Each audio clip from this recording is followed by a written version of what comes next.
हरिपाठानंतर एकतर प्रवचन असते किंवा कीर्तनाचा कार्यक्रम असतो। माझा शेतकरी बाप हजारोच्या संख्येने दरवर्षी आत्महत्या करतो। माझ्या शेतकरी बाबाची आत्महत्या थांबली पाहिजे म्हणून आम्ही ही वारी करतो। या वारीमागचा दुसरा उद्देश काही नाही। देव मिळेल ना मिळेल, पण माझा जो शेतकरी बाप या कर्जामुळे आत्महत्या करतो त्या आत्महत्या थांबल्या पाहिजे, त्याच्याकरता ही आमची आनंदवारी आहे।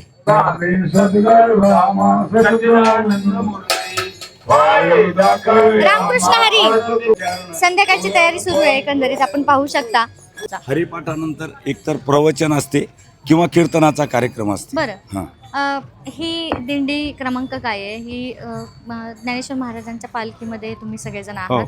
दिंडी क्रमांक, आपला परिचय आणि एकंदरीतच आत्ता जे आपण या ठिकाणी वेळापूरमध्ये आहोत त्या संदर्भात काय सांगाल? दिंडी आमची जी यांना नंबर मिळालेला नाही। बरं, आम्ही माऊलीच्या पालखीच्या सोबत चालतो समोर। बरं, आणि घेईन मी जन्म याजसाठी देवा, तुझी चरण सेवा साधावया। प्रत्येक वारकरी हा संसाराच्या दुःखानं पोळलेला असतो आणि त्यामधून एक आनंद मिळवण्यासाठी, भगवंताशी एकरूप होण्यासाठी या वारीमध्ये येतो। आल्यानंतर हा परमानंद हा त्याला प्राप्त होते आणि नाचत गायन करत गायनाचे उडे आपुलिया छंदे मनाचे आनंदे आवडीने असं नामस्मरणामध्ये पायवाट कधी मागं पडते हे कधी वारकऱ्याला समजत नाही। बरोबर आहे। मला मुळात आता तुम्ही म्हणालात की दिंडीचा क्रमांक नाही, पण मागच्या काही दिवसांमध्ये एक गोष्ट फिरत होती जी मला खरं तर मला स्वतःलाही जाणून घ्यायची आहे आणि लोकांनाही माहिती नाही आहे। हे दिंडी क्रमांक दिले जातात आणि तीच लोक दिंडीच्या किंवा पालखीच्या मागे असतात, म्हणजे दिंडी बरोबर पालखीच्या मागे असतात, पण भक्ती करण्याचा अधिकार तर सगळ्यांनाच आहे। मग मला ते जाणून घ्यायचे तुमच्याकडून की मग जी पालखीच्या मागे पुढे असणारे लोक असते, दिंडी क्रमांक असल्याशिवाय त्यांना कुठेतरी उभाच राहू दिलं जात नव्हतं, ही गोष्ट मला तुम्ही जरा सांगा की भक्ती करायचा अधिकार फक्त दिंडी क्रमांक असेल त्यालाच आहे की प्रत्येकाला? सर्वांना आहे। नक्कीच ना। सर्व। तर मग हे असं का की दिंडी क्रमांक घ्या आणि मगच मागे पुढे चाला, ही गोष्ट मला कळाली नव्हती तेव्हा, ते सांगा जरा। ते दिंडीचं परंपरेनुसार ज्या दिंड्या आतापर्यंत चालत आल्या त्यांना ताई क्रमांक मिळालेला आहे। बरं। आणि आमची ही पालखी आता किती वर्ष झाली? आपल्या पालखीला 13 वर्ष झाले। काही दिवसानंतर यांना क्रमांक नक्की मिळणार। अच्छा, म्हणजे क्रमांक मिळण्यासाठी तुम्हाला वाट पाहावी लागते, काही भेटावं लागते। पण मग त्याचं काही असं ठराविक काही कालमर्यादा असतो? कालमर्यादा वगैरे तुम्ही किती लोक त्याच्यामध्ये असाल किंवा काय नियमावली काय असते? आम्ही तर खरं म्हणजे या भावनेतून येतो, त्या नियमाची काही मला माहिती नाही, मी अनभिज्ञ आहे त्याबाबत। परंतु आम्ही आमच्या तुकोबारायन सांगितल्याप्रमाणे यारे लहान थोर याती भलत्या नारी नर, कोण्याही समाजाचे आल्यानंतर या ठिकाणी हा भक्ती करण्याचा त्यांना अधिकार आहे। नक्कीच, नक्कीच। आणि प्रत्येक जण भगवंताच्या नामस्मरणामध्ये तल्लीन होतो आणि भजन गात गात दररोज भगवंतापर्यंत जातो। नक्कीच। आणि प्रत्येक जण भक्ती सुद्धा आपापल्या मार्गाने आपापल्या परीनं आपल्या त्या भक्तीमध्ये जो काही अध्यात्म आहे, जे तो योगदान आहे ते देत असतो। बरोबर आहे। कोण जाणे कोणा कैशी घडी उपासना, कोणाची भक्ती कोण्या प्रकारची राहील हे कोणी सांगू शकत नाही। नक्कीच। आणखीन कोणाला काही बोलायचं? हा तुमच्या बरोबर जो रथ आहे त्या रथाचं म्हणजे काय आहे? ह्या रथाचं नाव आणि हे नेण्याचं नियोजन? भाऊ यांनी हा रथ तयार केलेला आहे सेवा, समर्पण आणि त्याग या भावनेतून। बरं। आणि हा या देवानंद पवार फाउंडेशन म्हणून मेहकर तालुका जिल्हा बुलढाणा त्यांनी स्थापन केलेलं आहे। त्यांची बँकिंग व्यवस्था आहे त्यांची, तसंच या परमार्थामध्ये सुद्धा सिंहाचा वाटा आहे। बरं, किती वारकरी आहेत तुमच्या सोबत? आमच्या सोबत 350। 350 महिला जास्त आहेत, पुरुष जास्त आहेत? काय महिला जास्त आहे, महिला जास्त आहेत। 10-20 तरी शिल्लक भरतील। तर आता ही तर तुम्ही सगळ्यात जास्त तुम्ही आहात। त्या म्हणाल्या, माऊली म्हणाल्या की आवाज गेलेला, हे आवाज कशामुळे गेलाय? चहा पिऊन, तेलकट असं होतं, आवाजावरती परिणाम होतो? जातात जास्त जोरात म्हटलं की असं जास्त चाली उचलल्या, कधी कधी असं होतं की खूपच भावनिक होऊन जातो आपण, मोठ्याने म्हणायला लागतो, असं होतंय? बरं, हे देवानंद भाऊ पवार ही जी तुम्ही रथ आणलेला आहे त्या रथाची जी तुम्ही नियोजन करताय किंवा ही जी कल्पना आहे या संदर्भात थोडंसं जाणून घ्यायला आवडेल की काय आहे नक्की? नाही, गेल्या 7 वर्षापासून माऊलीची वारी करत होतो आणि 5वं वर्ष होतं आणि असं वाटत होतं की बा आपल्या दिंडीमध्ये भजन कीर्तन झालं पाहिजे, नामस्मरण माऊलीचं झालं पाहिजे, त्याच्यामुळं मग माझ्या डोक्यात असं आलं की आपण रथ केला पाहिजे. माऊलीची कृपा झाली आणि रथाचं नियोजन आपला ऑटोमॅटिक. परिचय द्या एकदा. मी देवानंद पवार, बरं. मेकर तालुका, एक वारकरी आहे. बरं, हो. म्हणजे तुम्ही स्वतः वारकरी आहात हो. आणि त्यानंतर तुमच्या 5 वाऱ्या झाल्यानंतर मी 6व्या वारीला हा रथ केला. 2 वर्षापासून रथ वारीमध्ये काय आहे. प्रयोजन होतं तुमचं ह्या वारीमध्ये हे रथ आणण्यामागचं प्रयोजन काय होतं? त्यावेळी आम्ही- तुम्हाला वाटलं काय होतं नक्की? आम्ही विदर्भामध्ये राहतो. हम्म. आमच्या विदर्भामध्ये दुष्काळाची परिस्थिती जोरात बरं. आहे आणि माझा शेतकरी बाप हजारोच्या संख्येने दरवर्षी आत्महत्या करतो. हम्म. माझ्या शेतकरी बाबाची आत्महत्या थांबली पाहिजे म्हणून आम्ही ही वारी करतो. या वारीमागचा दुसरा उद्देश काही वा वा. नाही. देव मिळेल ना मिळेल, पण माझा जो शेतकरी बाप या कर्जामुळे आत्महत्या करतो त्या आत्महत्या थांबल्या पाहिजे, त्याच्याकरता ही आमची आनंदवारी आहे. बरं, आनंदवारी नक्की म्हणजे तुम्ही काय काय नियोजन काय केलेलं असतं? कशा प्रकारे तुम्ही इथं वारकरी आलेले आहेत? किती वर्षापासून साधारण हा रथ येतो इकडे?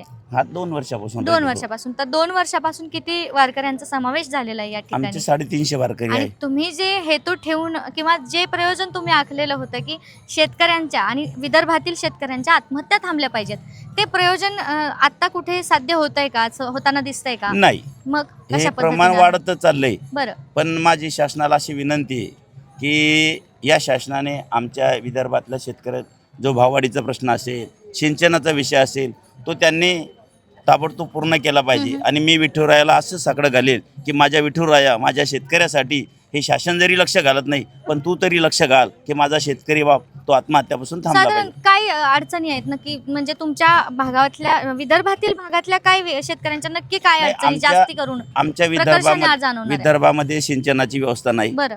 दुष्काळी परिस्थिती खूप आहे. हम्म. आमच्याकडं मुख्यतः सोयाबीनचं पीक घेतले जाते. हम्म. सोयाबीनला जेवढा खर्च लागतो तेवढा सुद्धा भाव मिळत नाहीये. म्हणजे आमचा शेतकरी बाप हा घाट्यात चाललेला आहे. बाप. म्हणजे उत्पादन खर्च सुद्धा निघत नाही. हम्म. कारण सोयाबीनला 6,000 रुपये खर्च येतो आणि 4,000 4,500 रुपये सोयाबीनला भाव आहे.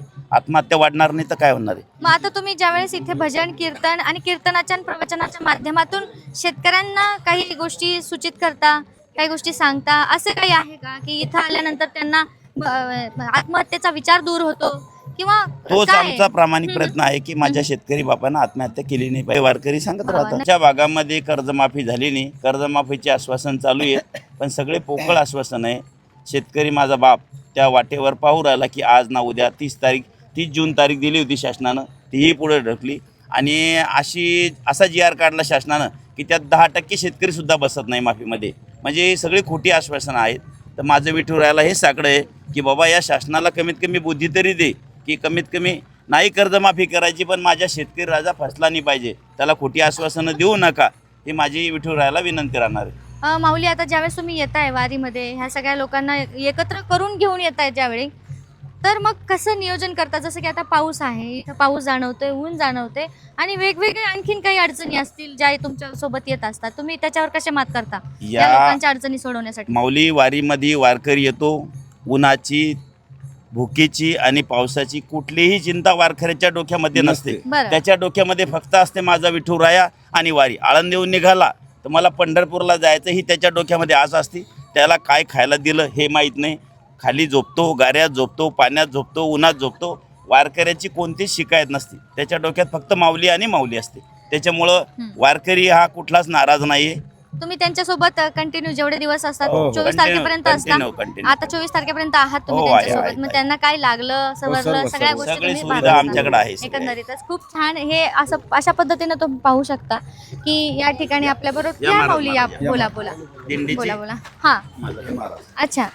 आता दिंडी संदर्भात त्यांनी सांगितलंच, त्या पद्धतीनंच तुम्हाला तुमच्या या सगळ्या या गोष्टींबद्दल काही बोलायचं आहे, वारी संदर्भात काही बोलायचं आहे? तुम्ही कशा पद्धतीनं इथपर्यंत आलात, काय विचार घेऊन आलात, या सगळ्या गोष्टी?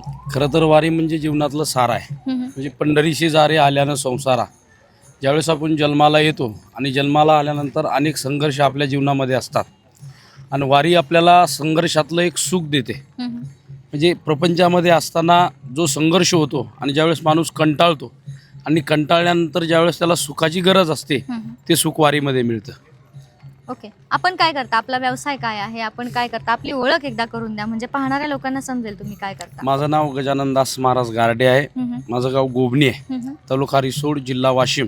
ही दिंडी आमच्या गावकऱ्यांची आहे आणि त्यामध्ये देवानंद पवार फाउंडेशन, जानेफळ ही सर्व वारकरी त्यामध्ये आहे.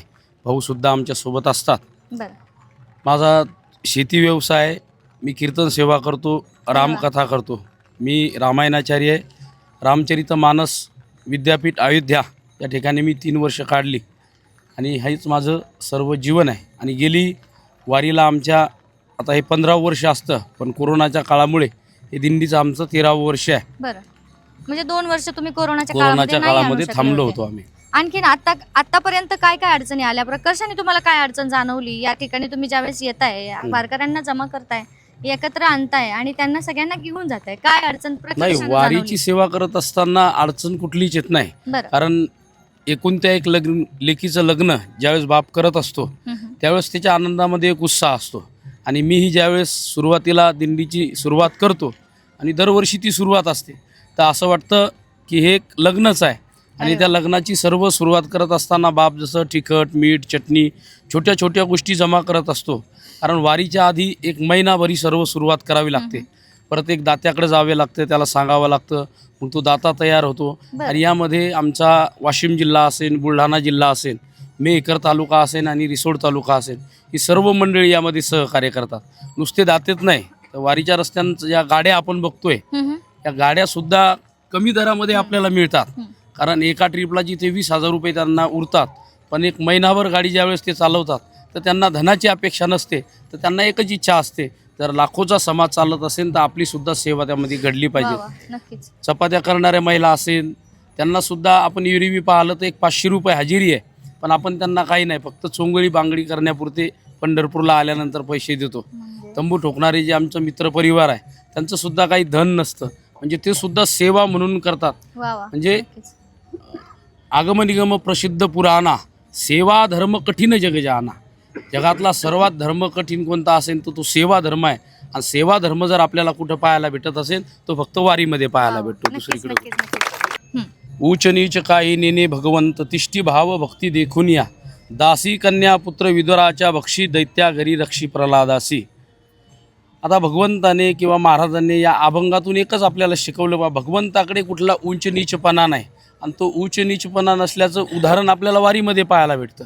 आपल्या वारीमध्ये सर्व जाती धर्माची माणसं आपल्याला पाहायला भेटतात.